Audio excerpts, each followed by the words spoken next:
Serangan Rusia ke Ukraina belum ada tanda-tanda mereda, sudah mirip perang Irak 1991.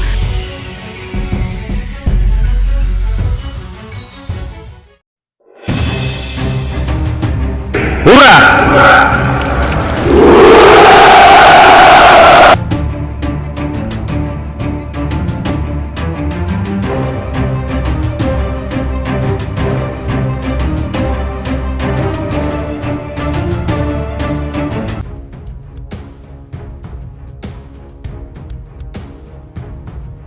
Hingga hari ini, hari ke-13, serangan Rusia ke Ukraina belum menunjukkan tanda-tanda mereda. Dalam invasi kali ini Rusia dianggap bergerak lambat untuk merebut Ukraina, seperti pada strategi perang Irak pada 1991.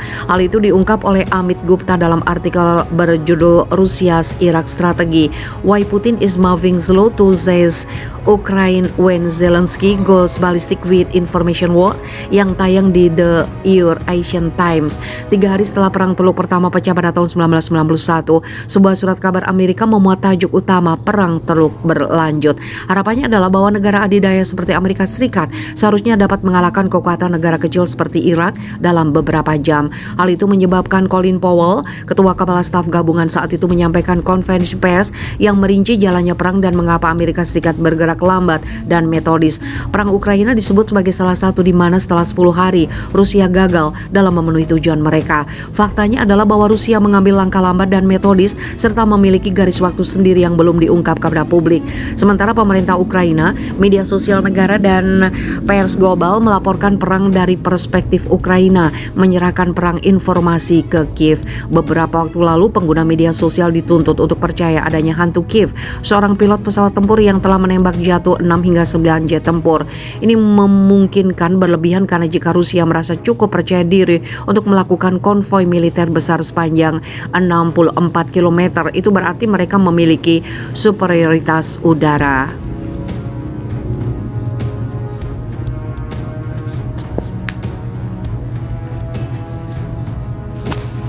Faktanya, semua rekaman yang telah kita lihat tentang perang berasal dari pihak Ukraina yang menunjukkan bahwa Rusia mengambil banyak korban.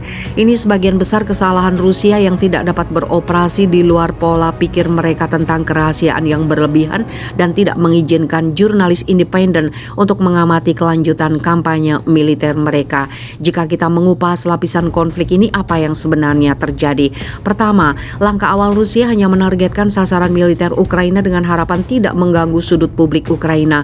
Hal ini mengakibatkan pengguna sejumlah besar amunisi presisi berpandu, meskipun tidak jelas berapa banyak kerusakan yang diakibatkan oleh serangan tersebut dan sejauh mana kemampuan perang Ukraina terdegradasi. Kedua, dalam 2 perang Teluk melawan Irak, Angkatan Udara Amerika Serikat digunakan selama berminggu-minggu untuk melunakkan militer dan penduduk Irak sebelum invasi darat diluncurkan oleh pasukan darat Amerika. Begitu efektifnya serangan udara sehingga memungkinkan pasukan darat Amerika memasuki Baghdad dalam 36 jam. Hal itu mengarah pada poin ketiga, yaitu semangat dan kemauan penduduk setempat untuk berjuang. Dalam perang Teluk kedua, tentara Irak melarikan diri dari pertempuran sehingga memberikan jalan yang mudah ke depan bagi pasukan Amerika Serikat. Demikian pula di Afghanistan. Meskipun miliaran dolar dihabiskan untuk melatih pasukan militer Afghanistan, mereka tidak memiliki keinginan untuk berperang dan menyerahkan medan perang kepada Taliban.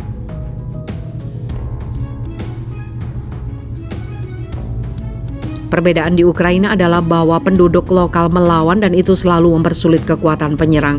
Masalah bagi Ukraina adalah bahwa Barat atau NATO tidak pernah mengirimkan pasokan senjata canggih yang cukup besar untuk membuat pertempuran menjadi lebih mahal bagi Rusia. Sekarang tidak jelas apakah Ukraina harus membayar apa yang telah diberikan kepada mereka untuk melawan apa yang menjadi bagian dari perang Barat melawan Rusia. Senat Amerika Serikat misalnya telah berbicara tentang peminjaman senjata ke Ukraina, seperti halnya Inggris mendapatkan senjata dari Amerika Serikat dalam Perang Dunia Kedua. Sebagai catatan, Inggris membutuhkan waktu hingga 2006 untuk membayar kembali utang itu. Poin penting lainnya untuk diingat adalah bahwa kota di Ukraina tidak mudah dikuasai karena relatif lebih mudah menggunakan penembak jitu, IED dan jebakan lainnya untuk menghentikan jalur penyerangan. Soviet menemukan bahwa serangan semacam itu menyebabkan banyak korban melawan mereka, yang menyebabkan mereka tidak menyukai perang semacam itu. Selain itu, Putin tahu bahwa sementara Barat Barat akan memasuk Ukraina dengan senjata untuk meningkatkan biaya invasi Rusia. Ia tidak akan menyediakan persenjataan seperti pesawat tempur, tank dan kapal selam yang dapat menimbulkan korban yang signifikan pada pasukan penyerang. NATO juga telah menjelaskan bahwa mereka tidak akan campur tangan secara militer. Ini telah memberikan Putin kemewahan menjalankan kampanye dengan kecepatannya sendiri, memilih untuk menyerang buah yang menggantung rendah. Orang-orang Ukraina karena alasan nasionalistik mengerahkan upaya terbesar mereka untuk mempertahankan kota besar mereka karena kota ini memiliki nilai simbolis dan nasionalistik terbesar bagi rakyat Ukraina. Akibatnya Rusia mengejar buah yang menggantung rendah yang dalam hal ini adalah bagian selatan negara itu. Bagian ini mungkin lebih signifikan secara strategis karena memungkinkan Crimea terhubung melalui darat ke daratan Rusia. Lebih lanjut, jika Rusia dapat merebut pelabuhan Odessa, maka itu akan menghilangkan akses maritim utama bagi Ukraina. Terlalu dini untuk menilai akhir jalannya perang Ukraina, tetapi harus ditunjukkan bahwa Rusia tidak menyerang tanpa strategi. NATO telah memberi mereka lampu hijau untuk menuntut kampanye tanpa campur tangan. Hal itu akan memungkinkan Moskow terlepas dari sanksi ekonomi yang berat yang dijatuhkan oleh Barat. Beberapa kelonggaran dalam taktik yang mereka gunakan dalam waktu yang mereka miliki untuk melaksanakan invasi mereka secara efektif.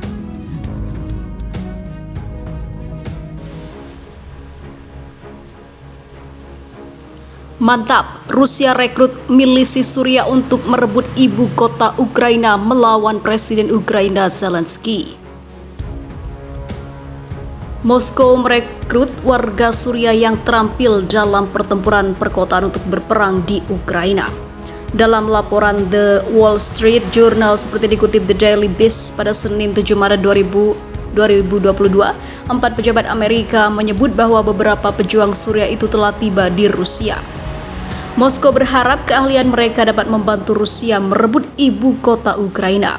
Pasukan Chechnya di bawah pemimpin Ramzan Kadyrov sekutu Vladimir Putin telah dikerahkan dalam invasi sebelumnya. Sementara pejuang asing juga mengalir ke negara itu untuk berperang di pihak lawan. Langkah itu menunjukkan potensi eskalasi pertempuran di Ukraina makin besar, kata para ahli. Perekrutan pejuang Suriah berpotensi meningkatkan skala konflik secara drastis. Pengerahan pejuang asing Rusia dari Suriah ke Ukraina menginternasionalkan perang Ukraina.